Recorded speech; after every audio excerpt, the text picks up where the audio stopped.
Hey guys, in this video I'm going to try and explain the steps that I went through in terms of getting my Emirates ID to allow me, my wife and my two boys to move to Dubai, which is about 2 months away. Well, it's actually exactly 88 days away from the point of recording. So before we get into it, just a quick clarification, there's visas and there's an Emirates ID. So if we think about the visa as kind of the entry into a territory or a country, the Emirates ID is a big enabler and something that you need as part of this process to allow you to get things like your bank account or your phone contract set up, which all need to be in place in order for you to, whether you're getting a mortgage, buying a property, or renting. We're going down the rental route, and the reason for that is we decided to choose the school and really anchor where we live.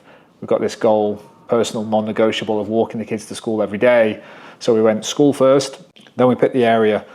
And kind of dawned on us, we don't know if we picked the right area, and it's a big move for us. So we're going to rent for a year, and we're going to make a separate video of actually that whole process. We're in the thick of it right now. We actually fly out in about 5 weeks to get the apartment sorted, and we'll kind of vlog all of that live. And in terms of picking the school, I'll put a link in the description. If you are looking at schools in Dubai, Sarah, my wife, created a video that spoke about how we actually went and chose, shortlisted, and went through that process for the 3 schools that we were interested in. So you kind of need to get your Emirates ID in place to allow yourself to get the apartment and your I guess residency status to open all that up. And to give you some context, there are lots of third parties and brokers that you'll have to work with in order to get all your documents in place. You probably can go direct and work out yourself, but I haven't met one person, and I've spoken to as many people as I can, like tens of people who have been through this journey. Everyone goes through a broker, and there's lots out there. And what I'm going to try and do on this channel is find recommendations and trusted people and link them up for you, because the truth is, it's like the Wild West. And I don't mean that in a negative sense, but there are so many people that offer you services in terms of your relocation. Finding the right people is super important. I kind of had my hand forced, but it all worked out really positive because I work for a UK employer that has an office out in Dubai. So I went through the company that sort of manages our Dubai company to get my visa and Emirates ID sorted. So what's the process? The first thing you have to do is get your employment visa sorted. And to do that, there'll be an application that's done on your behalf to the IFZA, IFZA, and that's the International Free Zone Authority. And what they'll do, they'll generate a contract and send it across to you. As an employee, you need to have a signed contract of employment before you can move forward with your application. And that takes about 2 days. As part of this, along this journey, you'll be asked to submit like a copy of your passport as well as a passport size photo. And then your application form goes in, and it takes 5 to 7 business days to get that fully approved. So the next step is where you actually have to physically be in Dubai, because you need to complete a medical test and then get your biometrics done on the basis that you pass your medical test. So I flew out, and interestingly, actually, you're given a document that you need to get stamped at passport control. And at passport control, they didn't stamp the document. They said, actually, stamping your passport is perfect. It's the correct way of doing it. And I was obviously panicking. I actually pulled up an email that I sent to the company that was helping me with this. I said, the counter staff at the airport at passport control stamped my passport and not the e-visa that I was sent. Can you please confirm that is correct? Because I'm en route to my medical now. I was panicking at that point. Like, the one thing I can't go back and redo, the whole purpose that I'd flown out to Dubai was to get my medical done. And I was like, have they stamped the right thing? Are they going to allow me to do my medical? They came back very promptly, reduced my anxiety, and said, yeah, that's absolutely fine. Press on and do your medical. I guess, what does the medical actually mean and how long does it take? So you can imagine, and again, UK healthcare system, everyone in it is wonderful, but they're overstretched. When you go and get a test done, you don't know if you'll be there for 1 hour or 10 hours. So I had an 8:30 in the morning appointment, and I told my family, because I took them out there with me, say, I've got an 8:30 appointment. I'm going to arrive there for 8:25. I don't know whether I'm going to be back in 2 hours or 10. I'll see you later. So I arrived at 8:25, naturally arrived there a bit early, walked into the medical center, scanned my passport, was checked in. First impressions, like really clean, unbelievable facilities. Kind of felt like I'd moved 10, 15 years forward of what like tech could be, but they've had the benefit of putting everything in. Everything there is really new, obviously. So walked in, got in there at 8:25, scanned my passport, checked in by 8:30.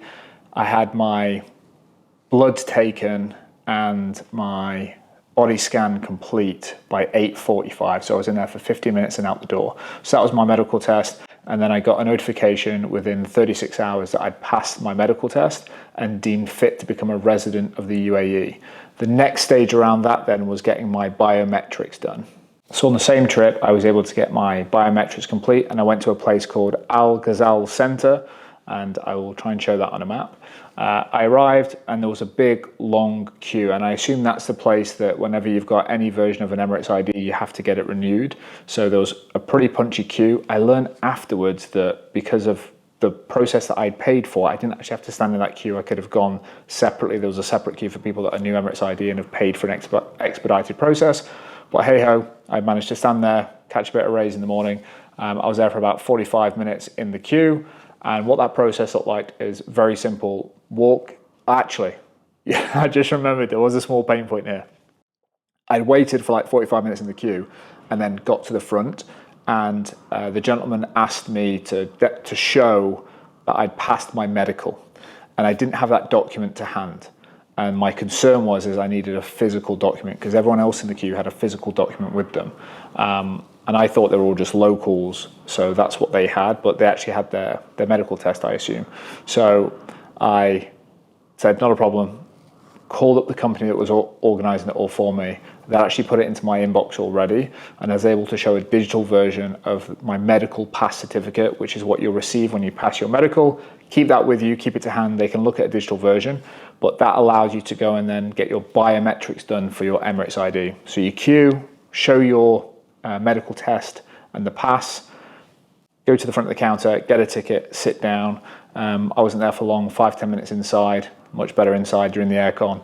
And you basically get called a number, go, they take a photo, and they take all of your fingerprints on both hands, and that's your biometrics complete. And then you're done. At that point, I was issued a digital Emirates ID, and I was impatient. So I flew back to the UK, and they said, we can hold it on or hold it at our office for when you next visit out there, and I can pick it up in person, but I got it shipped to the UK. And once you've got that Emirates ID in hand, it will allow you to move on to the next step by getting things like your phone contract and your bank account set up, which you need to then get, whether it's a mortgage or rent an apartment.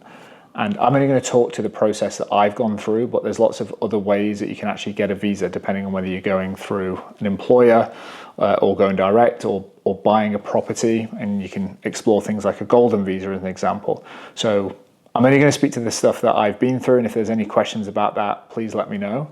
And I think one thing to be mindful of is depending on the visa that you get, is depending on the cost and frequency of renewal. So I know I need to get my visa renewed every couple of years, and depending on which route you go down, you need to explore the costings for that as well. If there's any questions specifically about who I've used, what it cost, let me know. I can start to include those in the videos, and happy to help as always. If you're thinking about relocating, hit subscribe on the video. This is a brainchild of my wife. She wanted to sort of share with everybody because she was so frustrated trying to find all the data, because there's lots of content about Dubai, but not specifically for families moving to Dubai. And that's what we're trying to build here. So if it's of interest, hit subscribe, drop us a comment, and stay well, and I'll speak to you soon. Bye.